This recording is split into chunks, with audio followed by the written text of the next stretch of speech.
Hey, everybody. Welcome to the Soul Goals Podcast. I'm Dawn, and I'm so glad you're joining me today. This podcast is dedicated to bringing people's stories to light and hearing their journeys of inspiration and self-growth. But it's also about connection and knowing that you are not alone. Each week, I get the chance to sit down and talk with an amazing soul, someone I've had the blessing of either meeting or following in my life. I am so grateful for my guests. Their openness and their vulnerability, it is unmatched as we share heartfelt conversations together about both their challenges and their triumphs. I hope that you can grab some inspiration and connection from my guests and their stories. I know I certainly have with each conversation. What an honor to sit with these brave souls. Everyone has a story, folks. And every story matters.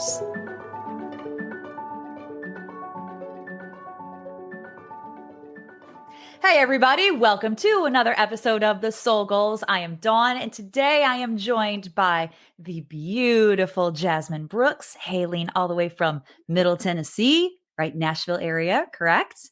Correct. Yeah. Correct. Jasmyn is a mom to three beautiful girls. And I would say little girls, but they're growing. They're not so little anymore, are they? Not little anymore. Oh, I know. Does that break your heart? It does. My oldest is going to be 12 next week. Oh, wow. Like we're approaching teen years. I know.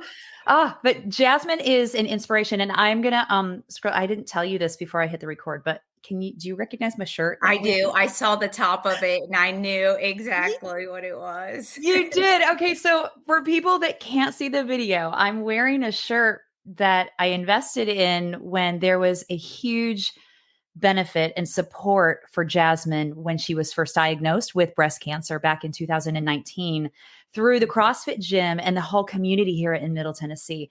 And the shirt has this awesome pink. It's the cancer ribbon, but it has these wings on the side. It's Wonder Woman. Yeah. Because she is a Wonder Woman. Because she was diagnosed with this when she was, were you 34 or 35? 35. 35 years old, diagnosed with breast cancer. Right. Since then, she's gone through all of the treatment and she's going to share her process of that today with all of us. But also, I just want to share where she's at now. Like, she's a successful business owner and has gone on to open an amazing CrossFit facility here in Middle Tennessee called CrossFit P23, which we'll talk a little bit more about that and that meaning for her as well. So, Jasmyn, yay! I'm so glad you're here. Welcome to the show. Thank you. You're welcome. I'm glad you still have the shirt. I do. And I wear it. I wear it regularly. Yeah. I love it. Good. It's great. And I'm interested. And we have never met face to face, right? This is really hilarious, but it shows you how tight the CrossFit community is because we have so many of the same friends. And if somebody from a neighboring gym has something going on, that we all come together, we all join together and rally around that person for support for whatever it is. That's, I think, one of the best things about the CrossFit community and the bond that is created between people that don't even know each other intimately. Right. I agree. And we all suffer through a workout together. Amen. You have so many people. Usually that's what the, benefits are for and stuff. Yeah. My fundraiser, we did a workout. Do you still get people that are like, why are you doing CrossFit if it sucks so much? Like, why would you do you get people that naysay that? Not in your gym. I don't assume that they're saying that because they understand the benefits. But like, if you tell somebody, oh, I own a CrossFit facility and they're like, yeah, you get it a lot. Yeah. Like, oh, I can't do CrossFit. Oh no, I need to get stronger before I do CrossFit. My favorite too. Yeah. Or my core needs to be stronger before I do CrossFit. Yeah,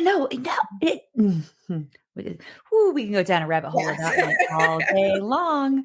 That's for another episode of CrossFit 101. What you thought you knew, but you really don't know about CrossFit. Oh, seriously. Let's do that. We should.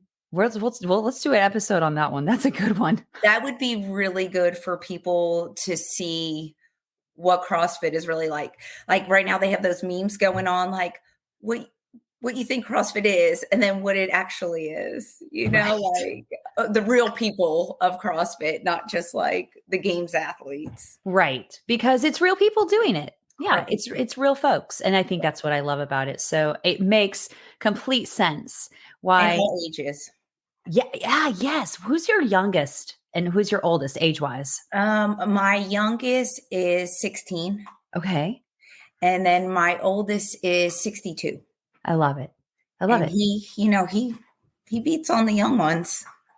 I think as I age, like that's my big MO. I'm like, if I can keep up with the girl that's 35 or 30, even for part of the workout, I'm like, okay. Yeah. You're like, boom. Nailed it. Nailed it for sure. Absolutely. Gosh. Yeah. So I'm really interested to hear your journey because you've been cancer-free now for how long? 4 years. 4 years. Mm-hmm. That's amazing. And it was a very specific date. You remember that day, January 4th? Is that January correct? 4th, 2019. Yeah. Can you tell me a little bit about what that process was, how you discovered something was wrong, and ultimately the process behind that diagnosis for you at age 35? Well, so I was taking a shower and I was actually in the tub with my youngest at the time. And the way I reached over, but I brushed against my left, like on the side, I felt something and I was like, what is that? Mm-hmm. And then my husband happened to be home. So I called him up and I was like, feel this. Yeah. And then he went downstairs and he already started making an appointment for me. Oh, wow. So I was still showering, trying to figure out and getting my youngest together and out of the shower and everything. Mm-hmm. And he already had an appointment for me by the time I got done with everything. Wow, Jasmyn. Gosh, that's a good dude right there. Yeah. He was like, I gotta take it seriously. So yeah. But that was in November, maybe end of November, early December. Okay. So that was before the actual diagnosis happened for you then, a couple months, up to a couple months. Right. Okay. So tell me about that period of time then between that first realization and then the January 4th date for you. All you could think about is that. Like, what could it be? And then I have some, doctor friends and they're like, don't freak out. It could be a knot. It could be this, like, just endless things like a pulled muscle, yada, yada. Right. It's like deep down inside, you knew it was something. Yeah. You just that gut instinct, that woman's intuition. And like we'll even say it outside of women's intuition. Your husband had that guttural feeling too. He's like, I'm going to be prepared. So yeah. Yep. That's pretty much. So you always just had it in the back of the head. And so we go up, we alternate Christmas going to my family in Pennsylvania and then Chris's family here in Tennessee, like hour and a half away towards Chattanooga. Okay. And that was the year we were going up there, but I didn't tell anybody. I didn't want anybody to really know. I didn't want anybody to freak out. So I just basically went the whole time without saying anything. And then, okay, that right there, pause for a second, because I think, if both of you were suspecting something and you kept it to yourselves, that had to have been very hard. Yeah. It's a silent freak out. Just hold it. Yeah. But luckily the two of you, your husband and you were together and you had that, you had each other to lean on and you had each other to talk to about it. So at least there was the two of you. It was almost like you didn't talk about it. Oh, okay. Like you kind of just brush it under a rug until, like, even though in the back of your head, but you kind of don't try to still live life. And I don't know, you just put it on the side and just keep going with your everyday life. Plus I had 3 girls, young still. Yeah. The world didn't stop because you made that determination that something was up. Yeah, right. You still had obligations and responsibilities. So, and little ones and the holidays, with Santa Claus and all the things. And then my mom going to see my mom. I didn't want to freak her out. Yeah.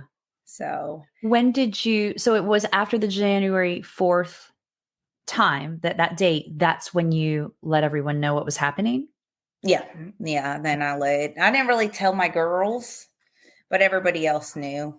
Yeah. Because, let's see, that would be nice to look up at the date. So I found out January 4th, and I knew the doctor, I don't even know anyways, I knew I wasn't going to use her. I was like, if it is anything, me and my husband were like, we're definitely not going to use her, because when she did the biopsy, she was like, no rush. She was like, you could come back in 6 months. Like, it was really bad. So and then here to find out, because I was already stage 3B. And like, if I would have listened to that lady, they just think you're young, you do this, you're that, it's okay. Yeah. No. So I'm glad I went with my gut, still got the biopsy. And then they actually were the ones who told me. Okay. And then I knew I was going to go straight through Vanderbilt. No matter what. So as soon as I found out, we switched everything. And gosh, let me see. I met them on my surgical oncologist on a Thursday. Okay. I had to go for all my testing on Friday. I met my medical oncologist on Monday. She said, you're going for surgery for my port. And she said, they're going to leave the port open and you're going for chemo the next day. Like, that's how quick it was. Like, boom. That's less than a week. Oh yeah. It was like, yeah. It was a few days. I had to do a lot. I had to get, when you go through chemo, you got to make sure your teeth, like, you don't have any, maybe like almost cavities or anything like that, because it would be worse. So I had to go to the dentist. I had to get all my testing. Like, I had so much to do in a short little time. Oh my gosh. But I was thankful, because that's the way I wanted it. Boom, boom, boom. Let's go. Like, I had no time to think. It was like, you're doing this, you're doing that, and you're doing this. Like, and usually they have chemo classes, like one-on-one chemo classes. I think every so many Mondays, or maybe every Monday. And I missed that class. Okay. And a nurse, I won't forget her. She's awesome. She stayed with me after hours to give me a super crash course of chemo. And like, so it's what to expect and what you'll go through. Yeah. Yeah. And like what you need to do. Yeah. Like, there are certain things. So you probably don't want to hear the details, but so she let me know everything, like what I would have to do, how it's going to be, what this is going to feel like, blah, blah, blah. Just went. So that was really nice. So I stayed after with her, and she just helped me. So that was really awesome. You got your port in, and then you went right into chemo the next day. What was that process in terms of, what was your treatment process for chemo? Was it over a series of weeks? Was it over a series of months? Because it sounds like it was pretty urgent, and it was, they were like, let's go. We're going to do this immediately for you. Yes. So, the Red Devil or Red Death is like the chemo that makes you lose your hair. Yeah. So I went every other week for, I think I got 2 or 4 total of those. And you go every other week. And then after that, I went to chemo every week. Okay. But it was like a lighter, it wasn't the effects of my first initial chemo. The first initial chemo is what that they call it, like Red Death or Red Devil. Like, there's all these different names for it that they call it in there. Yeah. And that's the one that makes you lose your hair. Yeah. Oh, so you lost all your hair. Yeah. Yeah. How your girls were little, like, how did they react to all of that? And maybe I should just ask, like, how did this diagnosis affect, like, your role as a mom with them, and how all that was? Like you said, though, earlier, like, life keeps going. Yeah. So, like, you're taken back. Oh, and then the chemo, the first time you got to stay on everything, but the first time doesn't fully, like, wipe you out, but it builds. Yeah. Progressively. But they just knew, we explained to them, and then we explained that my hair was going to fall out. Like, I forget if there was a book or something, but somebody was so sweet, and I don't know who it is. They there's Barbies, like actual Barbies with bald heads, and it Oh, has wow. accessories that you put on, like wigs Oh, and this, and they were delivered to our house. So I don't know who did that. oh my But God, that's a anyway, great, oh, so what a great gift for them. yeah. Oh, so So that that's was it's a way really for them to be able to kind of understand and to articulate with you what's happening.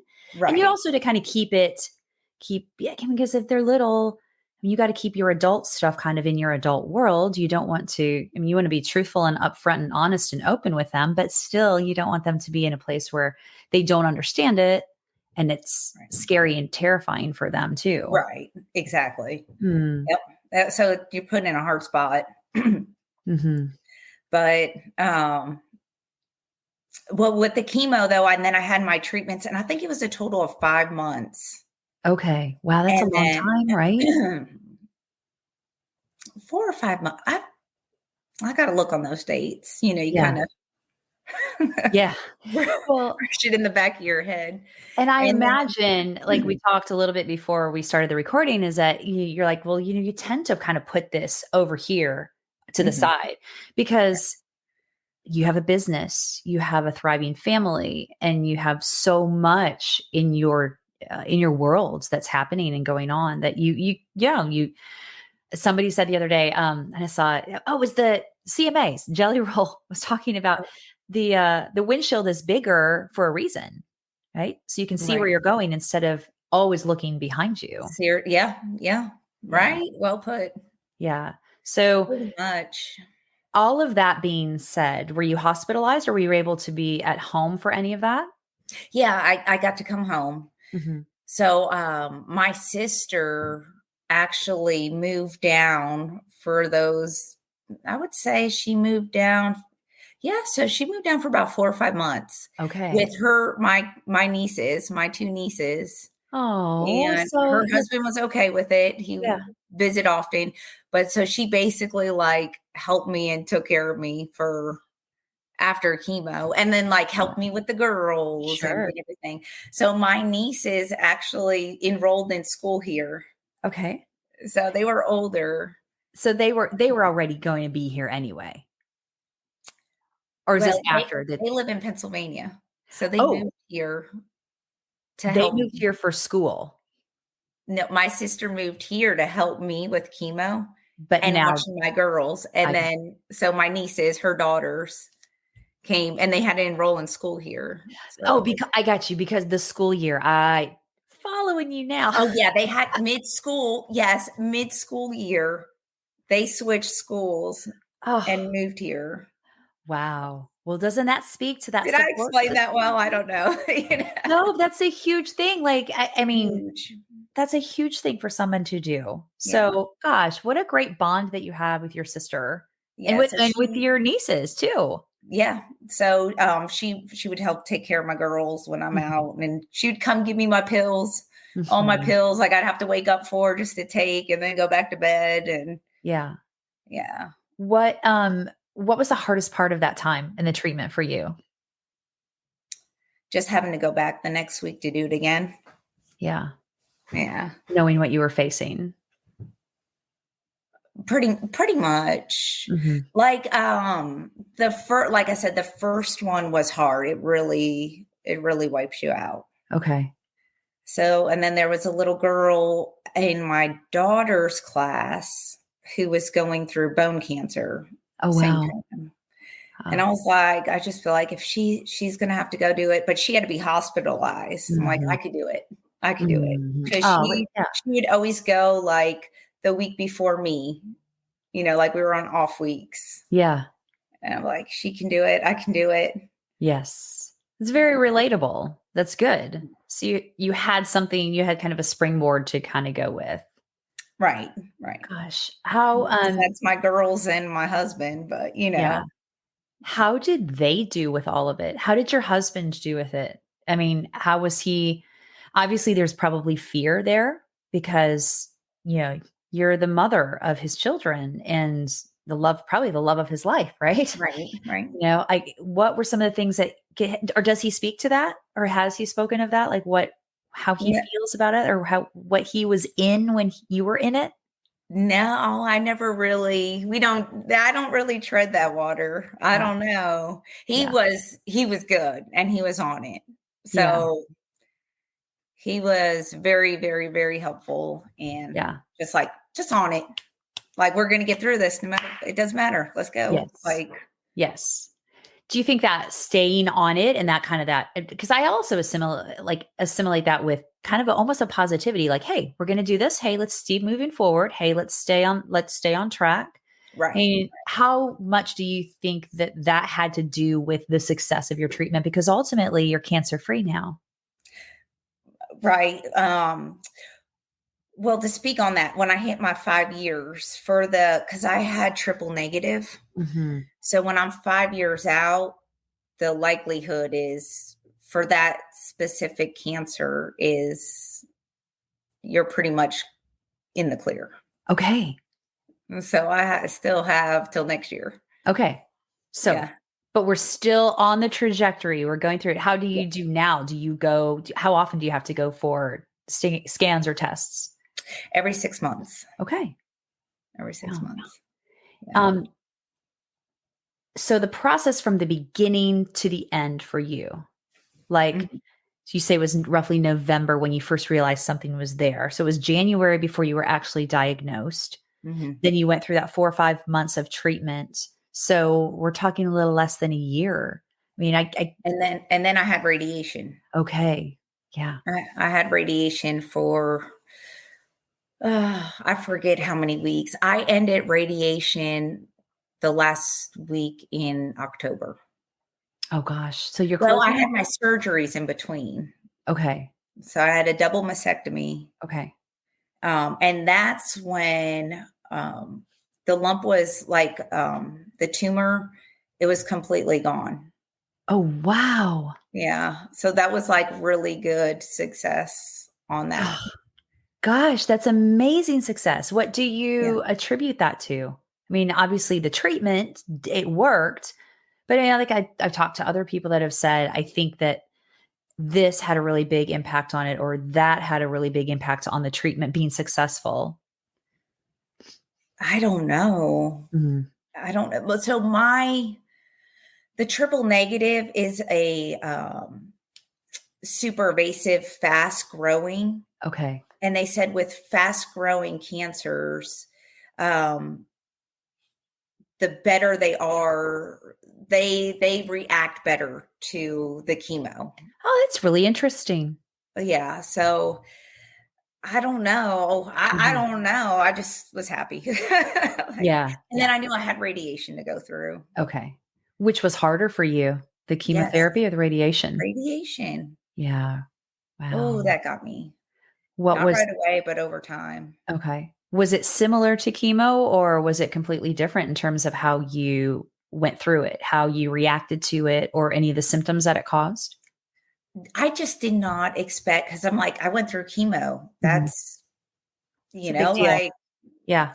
But radiation, you go every day. Oh, 5 days a week. So I had to drive to main campus, Vanderbilt. Yeah.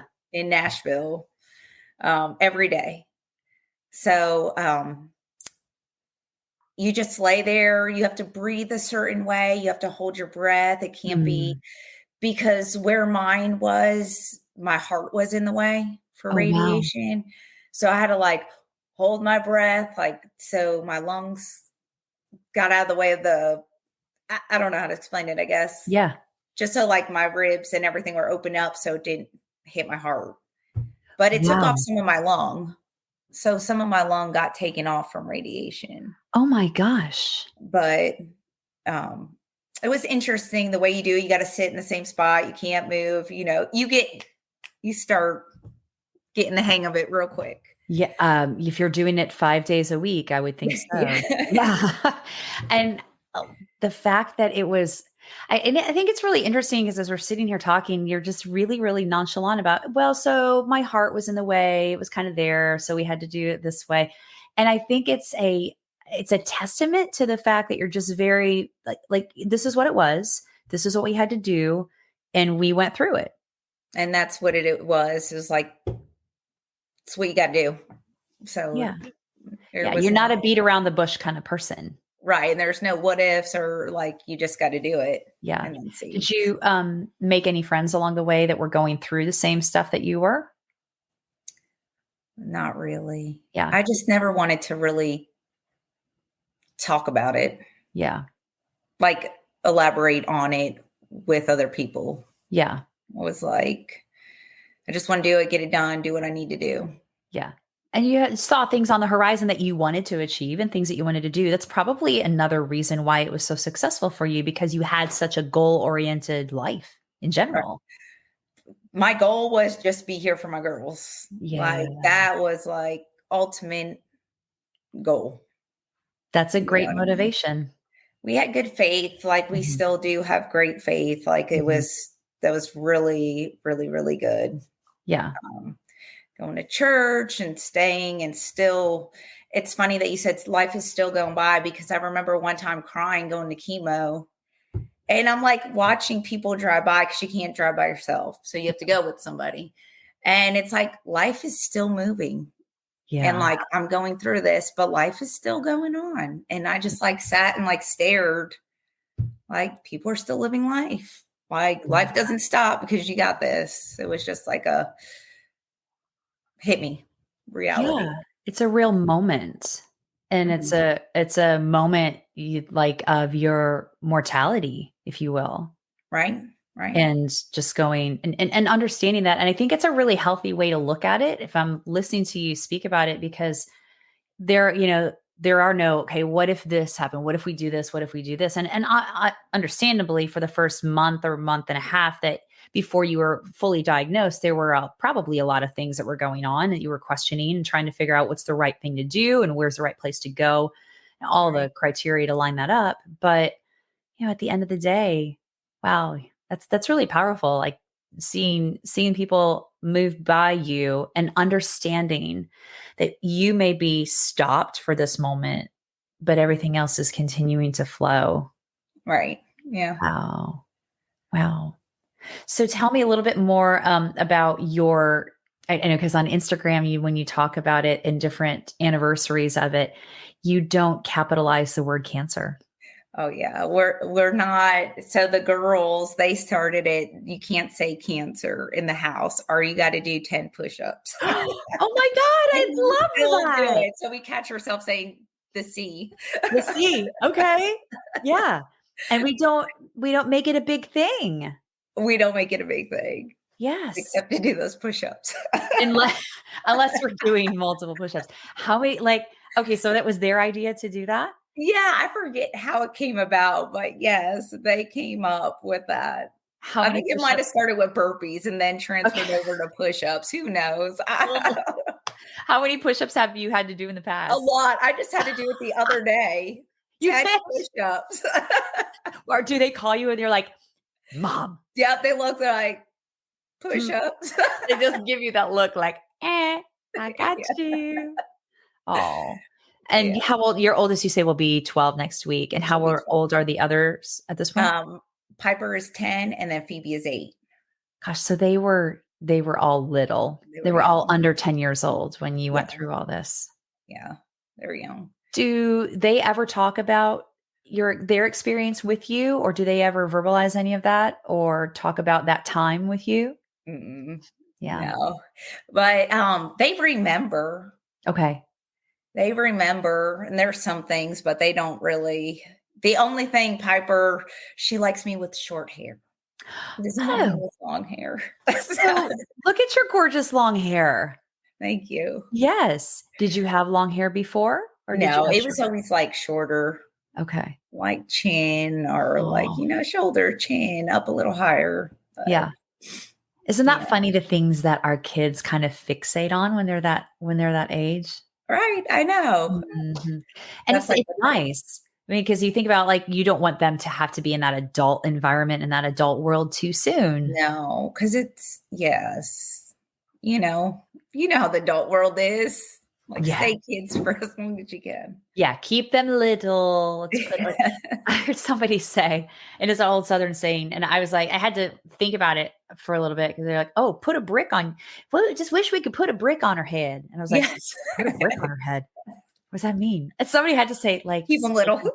Keep them little. I was like, oh, like you not want to knock your child out with a brick. I didn't know what that meant. Now I do.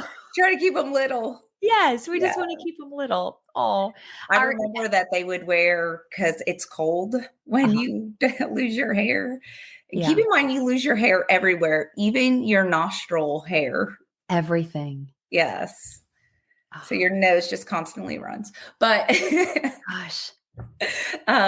You always have to kind of, well, you don't have to, but you usually wear like a beanie or a hat, especially when it's cold. Yeah. And they would wear one with me all the time. Oh, I love it. That's their support. That's perfect. Yeah, yes. Oh gosh. As a mom, getting this diagnosis when you were young and having 3 girls of your own, were there any precursors for you? As in like ran in the family or anything? Right. Anything that the doctors could find that they would say, oh, this is the likelihood of you developing it was X, Y, or Z. Mm-mm. Yeah. No. Nothing. Because it doesn't run in my family. Yeah. That's what's even more bizarre. It doesn't run in my family. So the BRCA gene, so that I had to do right away to see if my girls would have that. Yeah. So, and I don't have it. Okay. That's great. Yeah. Yeah. That was going to be my next question. Is there a fear there of having 3 girls that there might be something along that line? So there's no reasoning for it. No. Yeah. I don't know. And I even asked, I remember asking my doctor or my oncologist, and I was like, what could it be? Like, what would have, and she was like, if we knew that, we could cure cancer. And I was like, true. Yeah, that is true. But did you were there periods of time where you're like, I don't get it? Like where you would go inside of yourself and go like, why? Or even you talk about your faith too. Like where you questioned your faith or you questioned like, why is this happening? No. Or were you okay. No, it just happened. So, you think, did I do this? Did I do that? Did I do this? Did I do that? Like you start thinking like, what you're trying to think, like, what did I do to cause this? But you could just rack your brain around. Like you could just go on down a rabbit hole with that. So down a terrible spiral. Yeah. Because there's no telling what the perfect combination was and what if any contribution you had to that. Right. Exactly. On the other side, now you think like there's nothing, it happened. It is what it is. And you just got to move forward with it. Yeah. Unfortunately. Yeah. I do think it's really great to hear your perspective about staying the course and just moving through it, which also tells me that you're a great CrossFit coach too.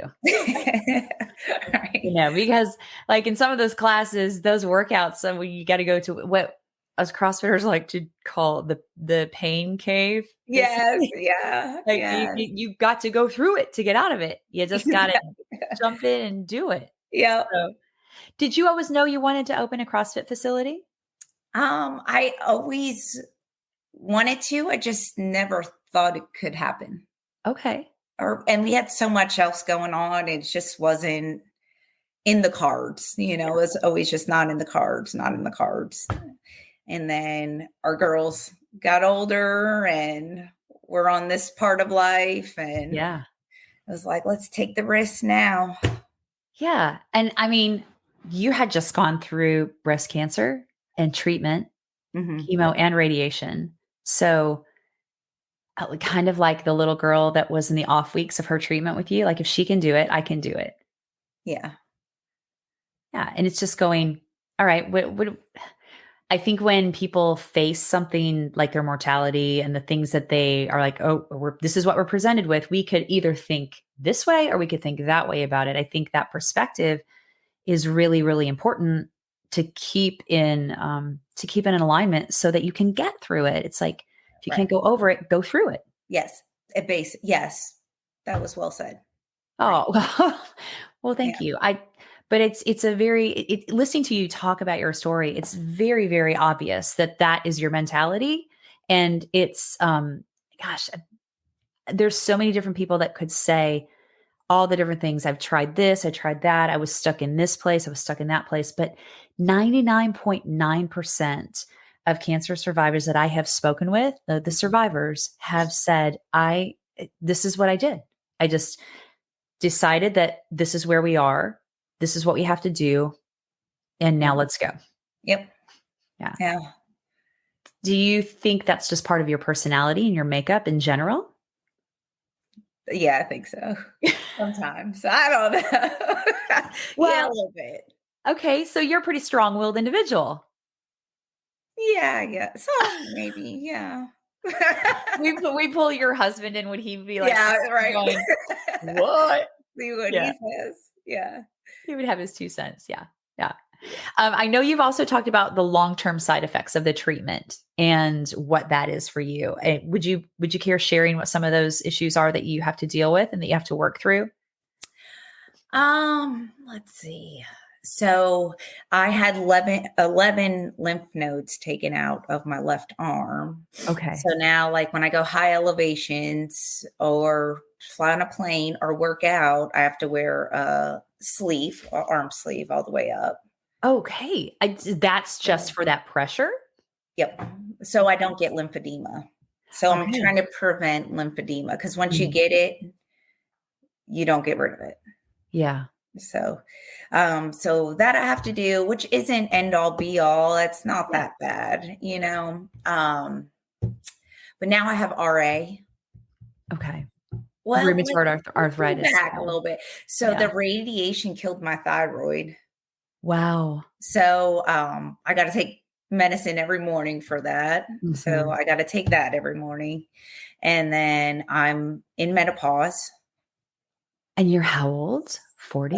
40, but I was in menopause 2 years ago. Okay. Because of the treatment. Yeah. Yep. Because chemo, it kills your eggs. They just don't know how many eggs you have. So it kills a lot of them, just depending on the person on how many you have. Okay. So I had to go through all menopause symptoms and everything. And that in and of itself is a whole other gamut. Yeah. Seriously.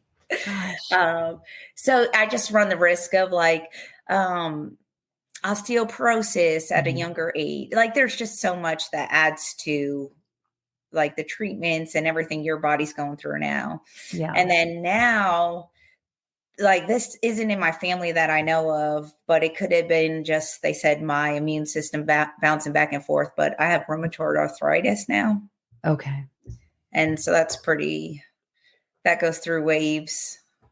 Depending on the time of the year, depending on how you're feeling, or if you got enough rest probably, or if you've recovered from exercise.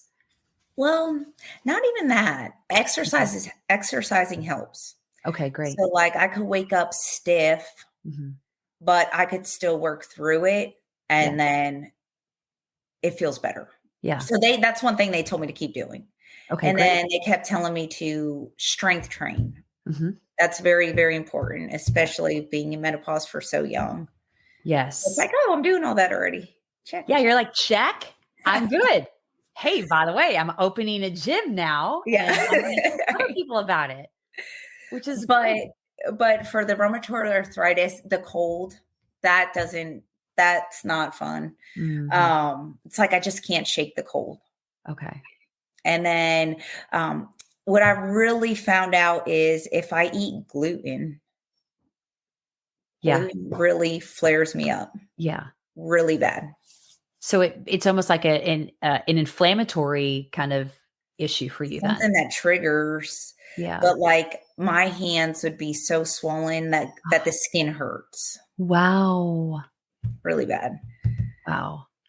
So all in all, those are not things that a normal 40-year-old lady that hasn't gone through this would be dealing with or be thinking about for another 15 to 20 years potentially. Right. So the trade-off, however, is that you're clear. I'm here. Yeah. And I'm here. Yeah. And you're here with your kids and your family. Yeah. Yep. Tell me about the support system. I want to hear a little bit more about what people did for you. And you said your sister and your nieces moved down from Pennsylvania during your treatment. What were some of the other things that really were springboards for you and helpful for you and your whole family, your household during that time? Yeah. So my sister and my mom came down when I had surgery. My in-laws were here. They helped. Like, it was just a group effort. And then of course I did CrossFit. So, the gym 3-star CrossFit, they held a workout, but like a donation for me. So everybody came out. So that was really, really great. The whole CrossFit community. Yeah. That's great. Yeah. Super supportive. Tell me a little bit more on, you said you and your husband found some space and like, you were like, all right, we now have this availability to either take this risk and open this facility or not. And you decided to go for it, but you named it CrossFit P23. So I know what that is, but if you could explain your why behind that, I think it would be super beneficial for others to hear. So Psalms 23, that's what it's for. And that was, our church was studying Psalms 23 at the time I was going through everything. And that really, that helped get through a lot. Yes. Yeah. So that just happened to be the timing for you. Yeah. Well, and then figuring out a CrossFit name. So, and they couldn't have been more perfect. So yeah. Do you think that this business would have happened whether you had gone through your C or not? I don't know, because I feel like this going through everything aged me mentally. Yeah, I get that as well. Yeah. Yes. Like, not just like it aged my life. It shaved like 15 years off my life, right? Yeah. So even mentally, I feel like it did. Yeah. So I don't know. I don't know how it would have went any other way. Yeah. I might not have taken the risk. Okay. Now you realize how short life is, how it doesn't really matter at the end of the day or when you're on your deathbed. Like, it was like, if it doesn't work out, it doesn't work out. Like, you tried and you moved on, and you get to show the girls you try, like, so it was like, and then at the end of the day, it's like, nobody's going to remember that. Like, you had a gym that didn't, last, or, it doesn't matter. Like, it was personal for you. Yeah. The bigger picture. Exactly. Right. And that goes right back to that whole perspective that I think is so, so valuable. And what I believe, and just in hearing your story and having you talk about it, is a lot of why you got through what you got through. So to me, it makes sense. That perspective, the bigger picture. Right. Yeah. Right. I know you've mentioned before that you believe you're here to serve a purpose, and it's guided by God, guided by your faith. Do you feel like that purpose has been served at this point, or do you feel like there's more for you yet on the horizon? There's more, even if it's just being around to fulfill like what I started, and then just not even like business goals, but just being with my girls and getting them through, teenage years. Right. The girl drama and everything, and the boy drama. And so I still have a lot to do. Yeah. Well, which is great, because I bet you wouldn't trade any of it for a second. No. No. If you had to tell me one positive about this whole experience for you, what do you think that would be? Came out healthier. Okay. My family's healthier. Okay. A different outlook on life. Yeah. So I would say that's a positive. Yeah. And then now that we're like super healthy, I'm like, nope, Yes, you can eat that. No. Yeah. Yeah. So, It just, yeah. you made that shift for everybody in your household, which is And great. and I know what I'm looking for now when the girls get older. Like that's a Yeah. big deal too. Okay. Start checking them younger, just keep an eye out, Mhm. certain signs. And so I Mhm. did learn a lot in that Yeah. regard. And having 3 of them, you know, Right. so And even though you were tested in terms of the gene and the genealogy of the disease that you went through, because I'm not going to say it out loud anymore. I'm going to, yeah. Okay. because I don't want to have to do push-ups. I just did a bunch this morning. I don't want to do any more push-ups today. But just, I also, like, as a mom, like, knowing that the genealogy is not there for them to get it, is there still something in the back of your mind that says, like, what if, or to be prepared for? Be prepared for. Yeah, what if? Like that's yeah, I don't want them to go through it. Yeah. But they'll have to start getting tested younger. So Okay. they will have to, since now it runs in the family. Yeah. I was just going to say, just because of your issues that you went through, yeah, it is now a familial thing that they'll have to go. Yeah. Yeah. Gosh. So definitely keep an eye on that for Mhm. sure, especially, you know, 3 young girls, like, Yeah. yeah. What would be your advice to others that are in the middle of this or just newly diagnosed or that maybe have just found something and that are on that beginning journey? Just know the end goal Okay. and just stay pushing through. Mhm. I don't know. I wish I could talk more. Like I wanted to help others go through it and everything. And then now I come to realize like I'm just not a talker or a good motivator, not a motivator, but I'm just not good with expressing my feelings. So it's like really hard for me to um, help somebody go through that. I feel like, Yeah, but I also believe by you and your example of you, right? mhm, And your steadfastness. I would put the word steadfast over your head in a yeah, heartbeat thank because you. that as a person and that trait that I really listening to you talk is just as valuable as being able to emote about your experience to somebody for somebody, you Right. know. Well, thank you. See? Yeah. Boom. There you go. There you go. And you're probably a really, really, really good coach too, you Yeah. know? Yeah. There you go. I'll give you that one. Yeah. Thanks. So you said you like at the 5-year mark, the kind of cancer that, oh, I said it. Oh no. Oh, push ups now. I'll, I Off camera. promise I'll do them later. At the 5-year mark, you are at that point in a positive place with this, that the Yeah. incidence for you is significantly dropped, if at all. Yes. You're Yeah. right there on top of it. Is there any fear between now and that point for you? Or do you feel like you've had closure with the C word? I have closure with it until it comes closer to going to get my 6-month checkup. When I got to get blood, it's like a PTSD that you go over and over again. Yeah. But so I also have to get RA um, blood taken for that. So I Okay. kind of go every 3 months Okay. because they got to make sure that my liver enzymes and everything and my kidneys are functioning properly with the medicine I'm on. Okay.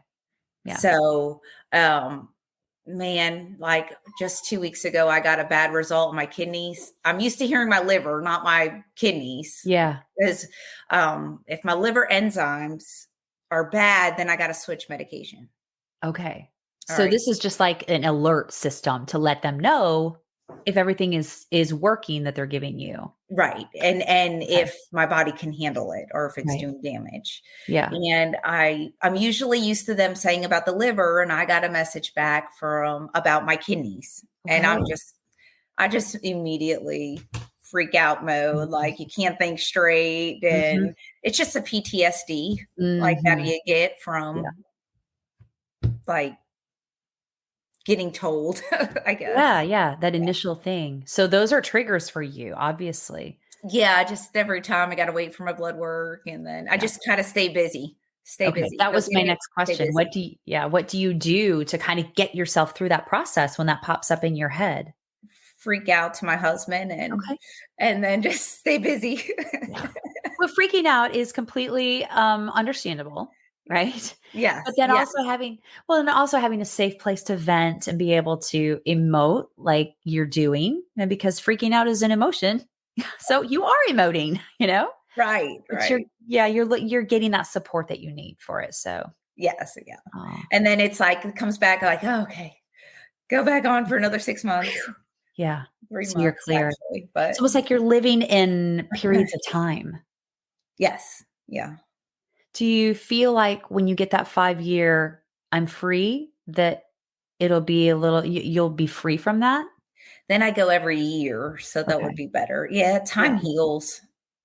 Time heals it all. So yeah, I'm already like in a different headspace than I was even a year ago and then 2 years ago. So it time heals. Yeah, absolutely. And you mature as well. Sure. Yeah. Yeah. And that perspective, it's continually growing and it's continually shifting, and you're helping other people every day at your gym. Yes. That's like my main focus. Like, you're here to be healthy. Yeah. Longevity of your life. Yes. And get the best of your life. Amen. Yes. Yeah. Quality of life is quality. Important. Yes. Quality of life. Quality. Absolutely. Okay. Everybody's in the Middle Tennessee area. P23. Hop on in. He's Mount Juliet. Do you coach every day? I do. How does that go for you? Do you ever get to a point where you're like, oh gosh, I'm just really tired today. I don't feel like doing this today. No. No, I don't. 5 a.m. So I'm 5 a.m. coach. That hits hard. Yes. That's early, especially in the winter months that we're broaching right now. But no, I love it. So no, there's no days. Like, I'm blessed to be, that's my job. Yeah. Like, yeah. Not everybody can say that. Right. Oh, that's very super fortunate. And you created that out of your stuff, because like you said a little bit ago, you're like, I don't know if I would have done it if I hadn't have gone through it. You can't really give that answer because obviously it's not your trajectory, but also the fact that you've that you're questioning if you could or not is really indication to me that your diagnosis and your treatment was something that really spawned something in you, that almost like turned something on in you even more than it probably already was, about serving a community and being able to give back and help other people that are in the middle of crisis in some capacity. Right. Yeah. Yeah. Great. I just need to tell you and you say it for me. You're so funny. You're so good with the words.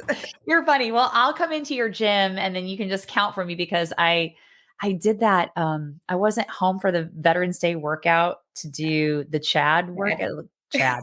For anybody that does not know this, CrossFit, like, this is a little bit crazy for us to do, but like, we do these hero WODs, which are really, and usually on specific holidays, Labor Day, Memorial Day, Veterans Day. And it's honoring someone that, someone that's lost their life in the armed forces, serving the country. And this one is called Chad, and it's 1,000 box step-ups for time. Yes, I know. Counting to 1,000 is just so hard. I swear I had to have a little board and I had to go by 20s, and it was just nuts. Because I started counting by 50s, but you get past 20 and your heart rate's up. I don't know if this does this for you. Like, when your heart rate elevates, you just completely lose rationality about something. Yeah, totally. Yeah. So I'm coming in and you can count for me, so I don't have to count. That'd be great. Yeah. Deal. Yes. Well, I would love to wrap up with some fun rapid fire questions to get to know you. And I'm going to dig into your emotional toolbox a little bit with some of these. Okay. All right. He's like, oh no. I know. It's all good. There are no wrong answers to these. Okay. All right. Let's hear. First question. What is your favorite animal? I have a miniature dachshund, so I am in love with miniature dachshunds now. Oh, but I used to have a sugar glider, so I would say sugar gliders. I love sugar gliders. what? I don't even think I've heard of a sugar glider. He's like you'll have to go. I'm gonna Google it. He's like they're little and they have a long tail and they have extra skin underneath their arms and legs, so they jump off and glide. Oh my They got these goodness. big beady eyes and they're nocturnal. Oh my gosh. And you had one, or you've had them in the past? I had one, yeah. Oh my gosh. Okay. Sugar glider, folks. I'm Googling that up. That sounds amazing. I had him for 11 years. Oh, wow. Did you have any other animals at the same time? No, we had a dog, Uh-huh. A husky. And then that was at the same time. So how did the dog, because I think about my dogs, and if I would have something like that, like looming around my dogs, they would lose their mind. I know. It'd be bad. It would be, yes. So yeah, sugar glider or dog. Yeah, we're going to go. I'm going to go with one. Yeah. All right. Number 2, you answered this earlier. Where did you grow up? Was it Pennsylvania? Bethlehem, Pennsylvania. Okay. Yeah. Cold country. Cold. Yeah. Yeah. Did you like the area? What's that? Did you like growing up in that area? I do. I wouldn't take it back growing up there. Mm-hmm. But then I moved to Florida when I was 19. Okay. So I lived my whole adult life really there. In the South, where it was much warmer. Yes. And a lot sunnier, probably. Yes. Yeah. What took you to Florida? I just always wanted to go there. And then I happened to, I don't know if I should say all this, but I happened to say I was going to see a friend. Okay. Yeah. She lived down there from my hometown. Okay. And I just didn't go back for 6-7 months. Okay. And then I told my mom I'll come back home and get my stuff and I'm leaving. And I did. Well, I mean, what a way to live when you're 19 and 20 years old. Exactly. Yes. Spontaneous. Yeah. We have a 20-year-old and I always tell her, like, enjoy this time. These years are like, just do what you can do. Go when you can go. See everything that you can before you have a family and you have your full-time job. Like a real job. And yeah, exactly. Hit you in the face. Yes. And you're full on adulting at that point. Yeah, exactly. Yeah. My mom tells me I'm going to get payback though from one of your daughters? I left her. I'm going to say no. But if it happens, just call me up and we'll talk. How it is. Oh. Like, now that I'm like, please no. Please no.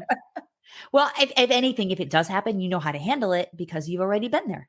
True. And I'm open to it. So it's okay. Yeah. And your perspective, again, I'm really just going to say your experience with going through your C, right, is a lot to shape how you look at things and how much you react or choose not to react to certain situations. Right. Yes. Yeah. Which is great. True. Yeah. All right. Number 3. Okay. If you had to change your name, what would you change it to? I have no idea. Oh, really? Okay. I would say one of my girls' names because I absolutely love them. Oh, the names like Penelope. I love that name. Oh, that's a sweet name. Piper was in the running for Penelope's name, but I won. And I won that battle. Okay. And so when we found out we were having a second, it was like, oh, Piper, that's a no-brainer because she was in the running. And then I love Phoebe. Phoebe's great. And I always think of Phoebe from Friends, and she was like one of my favorite characters on there. Yeah, yes. Love it. All right. So number 4, would you rather find your dream job or would you rather win the lottery? Find your dream job. Okay. Because when you love what you do, you don't work a day in your life. Boom. Boom. Drop the mic. See ya. No, but yeah, I would not. More money, more problems, right? It's amazing. Yeah. And then I was traveling with one of my daughters at one point. She was asleep and we're in a hotel and I'm flipping the channels and it's that Lotto Changed My Life or something on one of those late night channels. And I was just like, whoa. Yes. Whoa. Yeah. like crazy. More money, more problems. Yep. All right. Last question for you. If you were to devote the rest of your life to philanthropy, what cause do you think you would choose?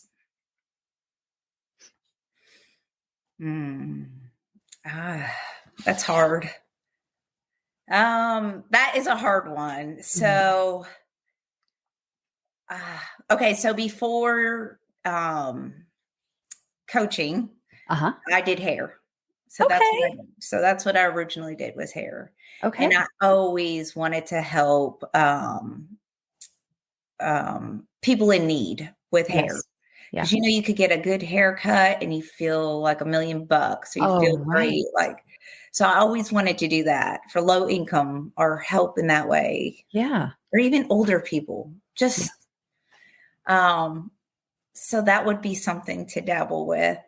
I think that's amazing. And I think that's that might not be a bad idea for your horizon to kind of, tuck away and do at some point, because you were so right. When you get your hair done, you just you feel good. You feel good. You really do.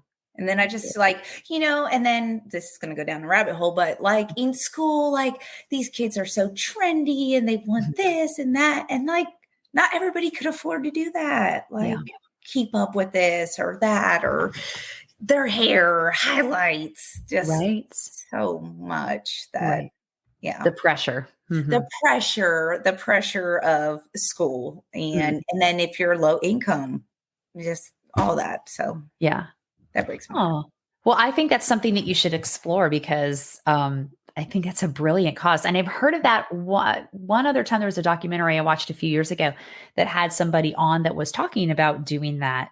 And they were also low income, but they were like, it just makes me feel good to give back in that way. And just like you said, it makes a difference when somebody can look in the mirror and go, oh, wow. Just that feeling. Yes. Yeah. It's being able to give of your gifts and give them that lift that they may be lacking or they need that day. Yeah. Yay. Yeah. So I'd say that would be it. Okay. Well, let's come up with a name, because I'm going to help you market it, because it's a really good idea. In your spare time. Yes. 3 kids and a thriving business. Let's just do that. There we go. Somebody out there hears this that wants to help out. Yes, right. Exactly. She's got it. Well, Jasmyn, thank you so much for taking time out of your day. Thank you. And being able to chat with me. I've loved hearing about your story and about you as a person, because that, and again, the bubble over your head should be steadfast warrior. I appreciate that. Yeah, I think that would be, from all that you said, that would be the title that I would give you. And Wonder Woman, just like the shirt. Yep. Yeah. Wonder Woman. Steadfast warrior, Wonder Woman. I love it. Thank you. I appreciate those words. Oh, well, it's you. It's all you. Totally. Thank you. So thank you for sharing all your story with us today. Yes. And I hope that you can go back to the gym if you have to go back to work, and do those push-ups for me, because I said this. I will. I'll get them for you, because I said the C word how many times? Oh my God. I should have taken a tally earlier on before I said that. I probably should have said that earlier, but yeah. So both of us, we're going to go do push-ups. We're going to go do push-ups now, guys. Good talk today. Thanks for asking me to do this. You are so welcome. I hope you have a great. I'm nervous about it. Oh, no, not at all. You did a great job, and it was amazing having you. And like I said, I appreciate you being able to tell your story and being so vulnerable. Thank you. Thank you for that. You're welcome. Well, good rest of your day. Have a great rest of your week, and a good upcoming weekend with your family. And I'm sure our paths will cross again soon. Yes, they will. Thank you. Thank you. Thanks so much for tuning in today, guys. If you have an idea for an interview, or you would like to share your own story, I would love to hear from you. Send me a message at dawn@thesoulgoals.com. If you enjoyed today's podcast, I'd love for you to leave a review and to consider following and subscribing to the show. With weekly releases, there is always another interesting story to be heard. I do hope that today's guests and their words have helped to bring some extra light to your day and encouraged you to find a deeper space of your very own soul goals. Until next time, friends, remember that everyone has a story, and every story matters.